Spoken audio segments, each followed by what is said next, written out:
Rebonjour à tous, bienvenue dans ce webinaire, bienvenue en particulier aux derniers connectés qui nous ont rejoints. On est très heureux de pouvoir organiser ce petit temps de webinaire sur AlterCoach en particulier, de manière plus large si on prend un peu de recul sur les systèmes de management de l'énergie, voilà, avec cet acronyme EMS. Je me présente Rio Delaveine, je fais partie de l'équipe commerciale d'Alterwatt, en particulier en charge de nos partenariats, et je suis accompagné de Hugo Mouk. Est-ce que tu peux te présenter en quelques mots, Oui, Hugo? Hugo, moi je suis en charge en partie du développement de cette plateforme, ainsi que des déclarations récurrentes sur la plateforme Opérate, conformément au décret tertiaire pour ceux qui sont concernés. Tout à fait, voilà, merci beaucoup Hugo de prendre ce temps pour reparcourir AlterCoach. Donc AlterCoach qui est un système de management de l'énergie et qui est en fait, voilà, on parle beaucoup de faire des économies d'énergie sans travaux quand on parle d'EMS. Pourquoi? En fait, simplement parce que ça permet de se poser des bonnes questions, d'aller chercher on va dire des viviers d'économie d'énergie. Voilà, c'est de comprendre pourquoi on consomme à tel moment, quelles sont les valeurs de référence, qu'est-ce que je suis censé consommer par jour, par semaine. Les plateformes de management de l'énergie permettent de trouver des réponses à ces questions. Et donc, voilà, parmi vous qui êtes connectés, il y en a qui ont accès à AlterCoach, il y en a d'autres qui en ont entendu parler. Vous avez peut-être eu accès à AlterCoach par le passé lors de la réalisation peut-être d'un audit énergétique ou d'une déclaration Opérate que nous avons pu réaliser pour vous. L'idée de ce temps, voilà, dans ces 20-25 prochaines minutes, c'est de reparcourir cette plateforme pour que vous puissiez mieux vous en servir, que vous puissiez être, voilà, si vous n'êtes pas encore abonné, vous décidez de vous abonner à ce service, que vous soyez vraiment en mesure de mesurer pleinement l'impact de votre consommation sur vos finances et puis vous puissiez prendre des décisions stratégiques pour faire des économies d'énergie et ainsi des économies financières. Je laisse maintenant la parole à notre expert de cette plateforme, Hugo, merci encore, qui va vous présenter les anglais, des cas un peu concrets, quelques questions que vous pouvez vous poser face aux différents graphiques. Durant tout le temps de la présentation, surtout, n'hésitez pas à poser des questions par le biais du chat pour qu'on puisse vous répondre soit au fil de l'eau, soit à la fin de la présentation. Surtout, vraiment, n'hésitez pas pour que ce temps de formation, de webinaire, soit le plus personnalisé possible. Voilà, bon webinaire à tous. Donc je prends la suite pour déjà ce qui va être une présentation de la plateforme et aussi une visualisation de quelques cas d'usage possibles sur ce compte de démo qui est basé sur des bâtiments existants anonymisés. Voilà. Donc là, par exemple, on a ici donc ça pourrait être l'exemple d'un gestionnaire de parc avec 8 bâtiments, 8 sites répartis un peu dans toute la France. Donc on est vraiment la logique multisite intégrée à la plateforme, avec plusieurs données qui sont présentées de différentes manières en fait à travers les différents menus que vous pouvez voir sur la gauche, que je vais parcourir. Et donc le premier qu'on peut voir ici, qui est la page de synthèse sur laquelle on apparaît, on arrive quand on se connecte, qui est un résumé, une présentation générale des consommations à l'échelle de l'ensemble de votre parc, avec voilà, des estimations de l'affichage de la consommation. Donc ça, c'est la consommation qui vous est facturée avec le détail au pas de temps mensuel et 6 mois pour les anciens compteurs.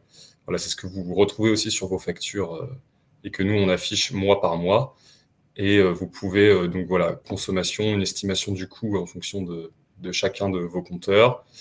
le graphique par mois. Vous pouvez cliquer sur des flèches pour choisir les différentes années. Vous pouvez filtrer sur un seul bâtiment en particulier. Voilà, vous pouvez revenir. Et sur la carte, voilà, sélectionner un petit peu pour analyser plus en détail les différents sites, mais toujours de manière assez globale, année par année. Voilà, pour pouvoir comparer les années entre elles ici.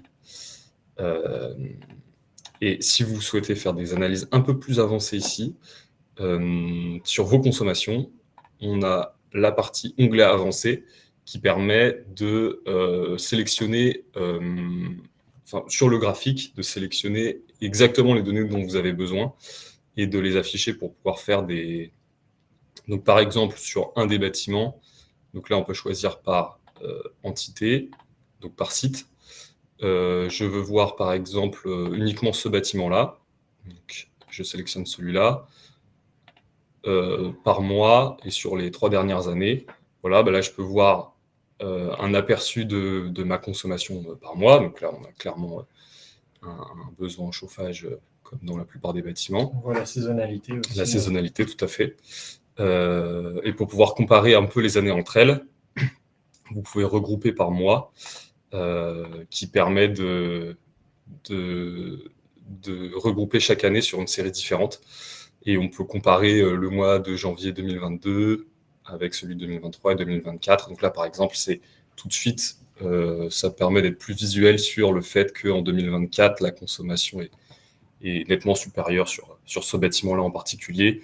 Et après, voir avec les responsables sur site qui gèrent ce bâtiment-là, voilà, pour pouvoir prendre des actions ou vérifier tout simplement. Parfois, ça peut être très justifié, vu que si ça se trouve, il y a uniquement une augmentation de surface qui va... Tout à fait. des travaux, un nouveau bâtiment. Voilà, c'est ça. Ce qui fait que la consommation va être plus forte. Oui, c'est ça, tout à fait. Là, c'est vraiment la consommation... L'idée, c'est de se poser la bonne question. C'est ça. Là, c'est vraiment la consommation brute. Donc, derrière, il y a plein de paramètres qui peuvent influencer cela. Donc, j'ai un autre cas concret pour ce qui est la gestion du démarrage d'une chaudière sur celui-là. Alors, par exemple, ici, je prends par compteur. Eux, ils avaient un compteur de gaz, donc sur une école, il me semble. Oui, voilà, c'est ça. Donc, par exemple, j'affiche que les 3 dernières années, en incluant 2025 cette fois-ci. Et en fait, eux, ils se sont rendus compte qu'ils avaient de grosses factures de gaz à la rentrée, alors qu'il n'y avait aucun changement d'usage dans l'école. Enfin, il me semble que c'était une école, mais bon, ça revient même. Et donc ensuite, ils sont allés voir sur ce graphique-là en particulier, sur ce compteur-là. Et en effet, là, on peut voir tout de suite, ici, qu'en fait, le gaz, comparé aux années dernières, est resté allumé. Voilà. Donc, ils ont laissé le chauffage allumé, la chaufferie allumée tout l'été. Et donc, avec la circulation d'eau chaude qui crée quand même des pertes d'énergie si on laisse allumer 24 heures sur 24. Et voilà, avec ça, ils ont tout de suite vu, OK, finalement, il y avait un problème. Donc voilà, ça permet aussi de relever des anomalies. Oui, ça aurait pu être anticipé si finalement il y avait eu ce regard, ce suivi au moins mensuel, de regarder, de pouvoir comparer par rapport aux années précédentes, à des valeurs de référence, à se dire... Tout à fait, ils auraient pu regarder en juin, par exemple, comparer avec les années dernières. Et bon, ils auraient vu tout de suite que ça n'a pas été coupé. Et voilà, avec un mois de retard, peut-être uniquement, ils auraient pu anticiper, alors que là, ils l'ont vu en septembre, quand c'était déjà un peu trop tard. Mais donc voilà un cas typique. Et je vais passer tout de suite sur le deuxième jeu de données disponible, qui est donc là, par exemple, en électricité, qui est le menu puissance, en fait, qui permet de faire des analyses de consommation détaillées. Voilà, donc ce graphique-là se base sur un deuxième jeu de données qui est donc la courbe de charge ou la puissance de vos compteurs électriques au pas de temps 5 minutes que Enedis peut vous fournir aussi et nous fournir, qui ne sont pas utilisés pour vos factures, mais qui sont utilisés juste pour faire des analyses, qui sont utilisés pour faire des analyses un peu plus poussées de la répartition de vos consommations. Et donc, tout ce menu-là est destiné à analyser ces données ici. Donc, par exemple, je prends un peu plus de... donc, je peux ici, avec tous les menus, choisir un compteur en particulier, choisir une plage de date et afficher tout simplement les valeurs en fonction de la puissance en fonction du temps. Voilà. Donc là, sur le graphique historique, voilà, ça permettrait de faire... de voir l'historique de vos consommations et de repérer des événements particuliers ou de vous arrêter sur des événements particuliers qui auraient pu avoir lieu sur vos consommations. Voilà, vous pouvez bien évidemment zoomer sur des zones particulières. Et, avec les week-ends qui sont bien... C'est ça, et donc là on peut voir tout de suite la répartition des consommations avec un creux les week-ends, la reprise après les vacances, etc. Et là, on peut du coup bien noter que la différence entre le menu consommation qu'on voyait juste avant, les consommations, c'est ce qui est facturé, et du coup, on a l'information mensuelle. On peut pas descendre plus bas, alors que là, c'est la puissance appelée à un instant T, et du coup, en fonction de l'électricité ou du gaz, on n'a pas la même granularité, mais c'est beaucoup plus précis. C'est ça, oui. Donc, on a exactement pareil pour le gaz. Donc à voir pour un compteur qui a des données, par exemple. Pour le gaz, du coup, les données détaillées sont pas de temps journalier. Donc vous avez votre consommation de gaz pas de temps journalier pour les compteurs qui sont compatibles. Et donc là, on peut voir, par exemple, sur une année, tout de suite, la coupure de gaz, exactement le démarrage arrêt, les périodes de vacances. Donc là, par exemple, on a un bon arrêt. Par contre, les vacances entre les deux, là, peut-être que voilà, il y a peut-être une coupure à revoir, quoi. Là, par contre, l'été, ça a bien fonctionné. Voilà. Donc ça permet de faire des analyses vraiment précises. Vous pouvez voir aussi avec l'influence de la température. Et ça permet d'éviter aussi vu qu'il y a ce pas de temps journalier, la donnée de consommation d'aujourd'hui, quand est-ce que je peux la voir sur la plateforme ? Donc pour les compteurs, on a la consommation de la veille jusqu'à J-3. Okay. Donc, la plupart du temps, on a les données détaillées de la veille, mais pour certains compteurs, ça peut mettre jusqu'à 3 jours à arriver. Oui. Et tous les soirs, voilà, c'est ça. C'est ça. Donc là, celui-là, il a 1 jour de retard du coup. Mais du coup, le 12 novembre arrivera demain matin. Voilà. Ça permet aussi de réagir beaucoup plus rapidement que d'attendre la facture. Tout à fait. Donc voilà, donc ça c'est pour l'historique. Et ensuite, on a 3 autres onglets à côté qui permettent d'afficher les mêmes données, mais sous des formes différentes. Donc là, alors, attendez, je vais juste vérifier. Oui, j'avais bien le même compteur électrique. Tac. Ah, voilà, c'est ça. C'est bon, c'était bien celui-là. Voilà, donc là, sur l'onglet tendance, en fait, on récupère 1 an d'historique de consommation. Donc c'est comme si vous alliez sur le graphique historique, vous preniez 1 an de données et on l'affiche la moyenne sur une semaine type. Et tout de suite, en fait, là, vous pouvez avoir un peu le profil type de consommation de votre bâtiment. Donc après, vous pouvez en tirer beaucoup de conclusions sur... donc là, ça sert notamment à voir comment, par exemple, changer vos usages ou la répartition des usages dans la semaine. Donc bon, là, ici, on est sur un cas typique d'une école avec une baisse de consommation le mercredi, un petit peu le week-end pour les bâtiments administratifs qui restent le samedi matin et un bon réduit le week-end. Par contre, là, voilà, on peut voir que le talon qui est à peu près à 7 kW toute la semaine, donc voilà, faut se dire que 7 kW sur 1 an, on est à peu près à 14 000 €. Avec les prix moyens du marché. Donc, Voilà, après, à mettre en perspective avec les marges de manœuvre que vous pouvez faire sur les usages un peu récurrents qui entraînent en fait ces consommations principalement. Oui, la question à se poser, c'est qu'est-ce qui reste à consommer de l'énergie? Est-ce que c'est ça. Vu que si on parle d'un établissement scolaire, je sais pas, est-ce que tous les ordinateurs restent allumés dans le CDI et puis petit à petit C'est ça, tout à fait. Donc là, on peut éventuellement sélectionner des mois en particulier. Donc là, par exemple, le mois d'août. Donc là, tout de suite, en fait, la consommation est un peu plus erratique parce qu'il n'y a pas de... Il y a beaucoup moins d'usage. Là, on a des pics qui montent jusqu'à 16. Par contre, on voit que le talon reste là.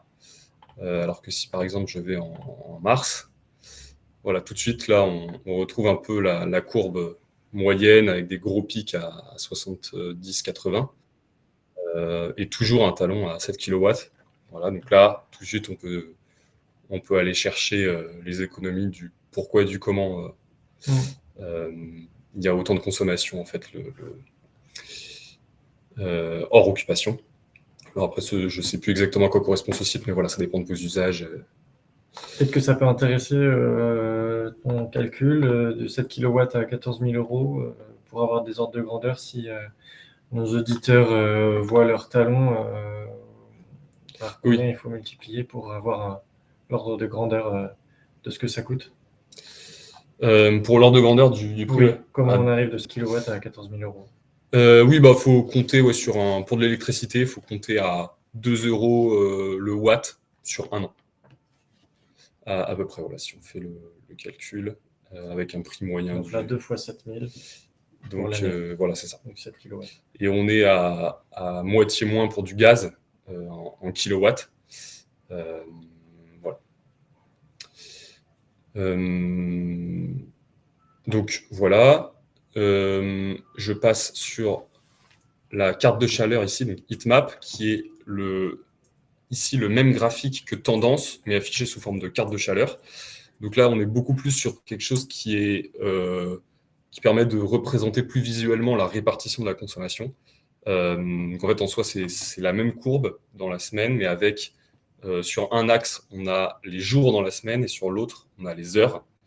Donc voilà, ça permet de bien dissocier l'usage dans la journée de l'usage dans la semaine, le mois, l'année.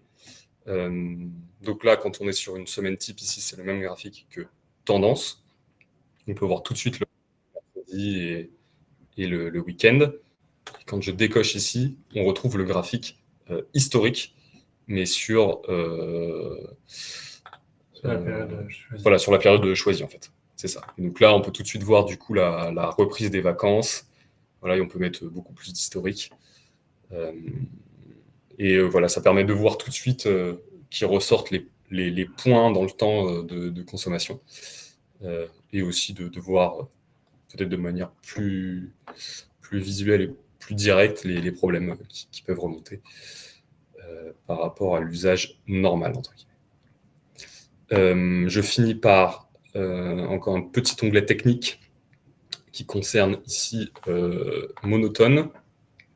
Donc, par exemple, je vais prendre ici, je prends un an complet de données. Donc là, on récupère toute la courbe électrique. Ça peut prendre un peu plus de temps. Donc, ça peut prendre un peu plus de temps. Donc là, c'est simplement, donc là, sur un an, donc c'est toujours les mêmes données que le graphique historique, mais qui sont triées par ordre de puissance du plus important au moins important. Et donc, pour les plus techniques d'entre vous qui connaissez, donc c'est ce qu'on appelle une monotone. Donc, ça vous permet de voir la répartition de votre consommation du temps à laquelle vous consommez. Donc, par exemple, je prends, je sais pas, ce point-là, par exemple. Donc là, sur un an, on a consommé 1h25 au-dessus de 120 kW. C'est ça que veut dire cette courbe. Donc, elle est très utilisée par nous, notamment, et quand on fait du dimensionnement de chaudière, de système de chauffage. Mais ça peut vous servir à vous, surtout pour ce qui est changement de contrat. Parce que donc pour les contrats professionnels, on peut tout à fait dépasser sa puissance souscrite, comme vous pouvez le voir ici. Mais tout ce qui est au-dessus vous est surfacturé selon les modalités de votre contrat. Donc dans le cas là, Donc, la ligne rouge représente le contrat tout à fait. souscrit. C'est ça. Donc, eux, ils sont limités dans leur contrat à 120 kW. Ils le dépassent 1 heure et demie, à peu près, on va dire, par an. Et donc, si jamais ils veulent changer de contrat, ce graphique-là est un bon moyen de trouver l'optimum entre est-ce que je prends une puissance souscrite très très haute, je prends 200 kW par exemple, comme ça je suis sûr de jamais dépasser, et dans ce cas-là, l'abonnement du contrat va coûter plus cher, les coûts fixes vont coûter beaucoup plus cher, ils dépendent notamment de cette puissance souscrite. Ou alors, je décide de descendre encore un petit peu, mais il ne faut pas trop descendre parce que si après vous descendez trop, les coûts fixes seront très faibles, si vous avez une faible mais après, vous risquez de dépasser trop souvent. Et donc, toute l'énergie qui sera dépassée sera surfacturée selon les modalités de votre contrat. Voilà. Et donc là, après, il y a un optimum à trouver et en fonction des contrats qui vous seront proposés. Voilà. Donc, c'est le principal usage de ce graphique côté financier. Voilà. Je ne sais pas si on a vu des questions d'ici là. Pas de questions encore, donc très bien. Je l'ai mis par écrit, mais n'hésitez pas à en poser. On arrive sur un troisième menu très intéressant. Troisième et dernier menu qui va aussi intéresser ceux qui sont notamment concernés par le décret tertiaire. Donc ici, on se rebase sur les mêmes données que le menu consommation, donc les données qui vous sont facturées tous les mois, donc qui sont vraiment les consommations réelles. Et nous, c'est ce qu'on utilise aussi pour déclarer sur la plateforme Opérate. Et donc ici, en fait, on refait les calculs du décret tertiaire, tout simplement, j'ai envie de dire. Donc, on arrive sur un premier onglet global, voilà, de l'ensemble de votre patrimoine. On affiche l'objectif fictif et les consommations fictives. Donc, c'est vraiment les moyennes de l'ensemble de vos bâtiments en fonction de la surface, au prorata de la surface. Donc, voilà, qui vous permettent tout de suite de vous situer globalement par rapport à l'objectif moyen. Et vous avez donc, voilà, le graphique qui est en dessous. Et donc, en vert, c'est en dessous de l'objectif moyen. Et vous avez, sous forme de tableau, le détail de vos différents sites, avec voilà, un ranking du meilleur au moins consommateur. Du plus consommateur au moins consommateur au regard du décret tertiaire. Voilà.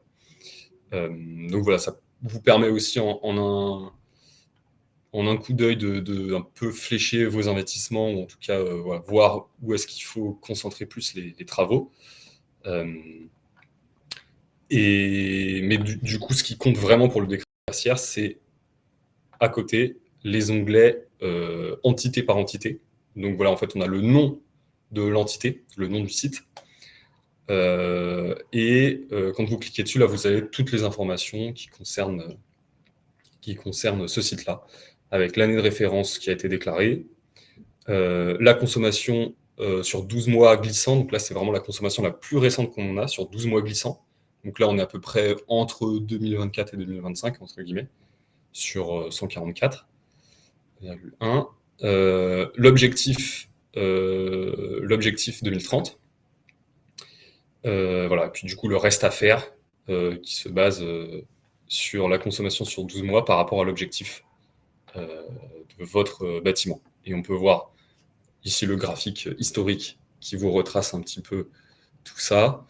Voilà. Tout ça, bien sûr, avec la correction climatique. Vous pouvez décocher la correction climatique pour voir un peu l'influence de cette dernière sur vos consommations. Mais voilà, ce qui compte pour le décret tertiaire, c'est bien la correction climatique.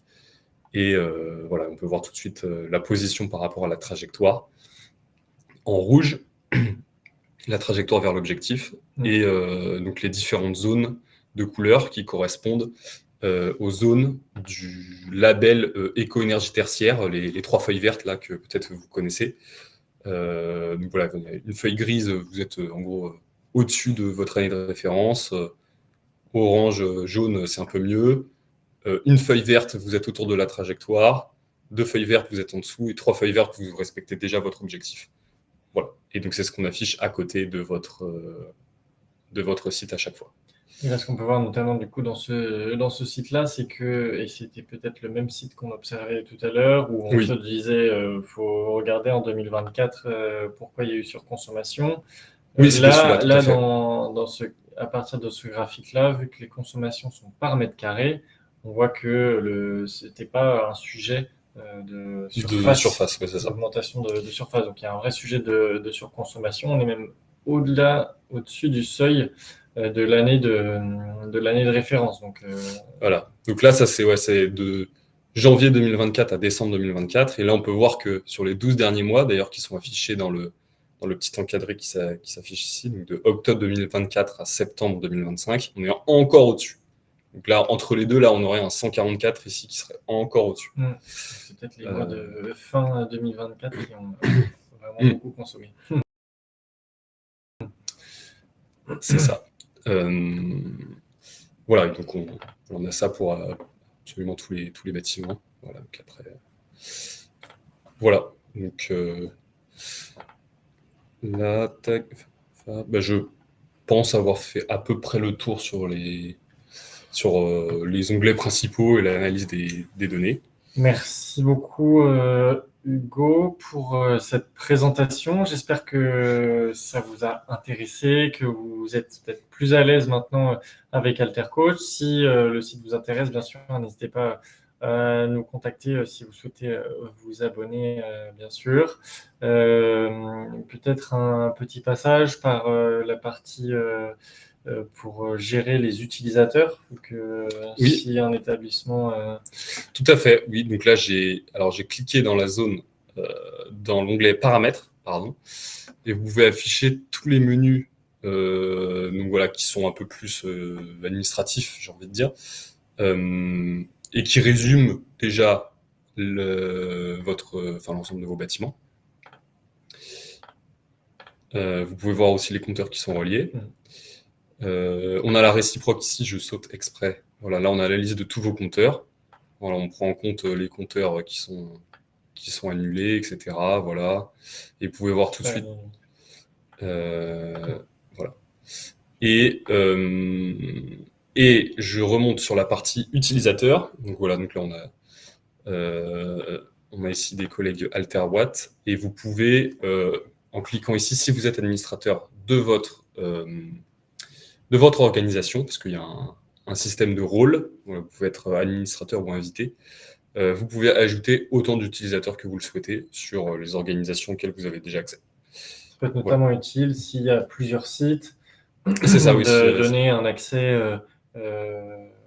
juste à un site du responsable maintenance. C'est ça, tout à fait, bien sûr. Site, Là, en fait, on peut le voir ici. Donc là, tout le monde a accès à tout, mais vous pouvez très bien ajouter des personnes et lui donner accès qu'à un seul bâtiment en particulier. De toute façon, moi, souvent, ce que je fais, je donne le compte principal au directeur général. Après, en fonction de comment on s'organise, lui ajoute et redispatche chaque directeur local, chaque référent local sur ces bâtiments, qui peut lui aussi être administrateur, mais uniquement de son propre bâtiment, et ensuite il fait un peu ce qu'il veut sur son bâtiment. Voilà. Et du coup, pour les préférences, on a aussi, je n'ai pas parlé du coup dans l'onglet puissance, mais on a 3 paramètres ici qui concernent des informations par mail. Donc on a un système de mail avec des alertes quotidiennes de dépassement de puissance souscrite. Donc, ce que vous avez pu voir sur le graphique, voilà, dès qu'on a un pic de puissance qui dépasse votre puissance souscrite, voilà, il y a un petit mail qui est envoyé à tous les utilisateurs qui décident de recevoir l'alerte. Bilan hebdomadaire qui permet de comparer chaque lundi la consommation de la semaine passée avec la semaine précédente. Et par mois, ici, un bilan mensuel, donc tous les premiers du mois, de comparer le mois qui vient de s'écouler avec les mois des années précédentes, voilà, qui permet de faire un résumé qui ressemble un petit peu à ce qu'on a vu sur les graphiques, mais voilà, vous tenir informé par mail périodiquement. Voilà. Ensuite, ça ne vous concerne pas forcément pour ceux qui ont signé.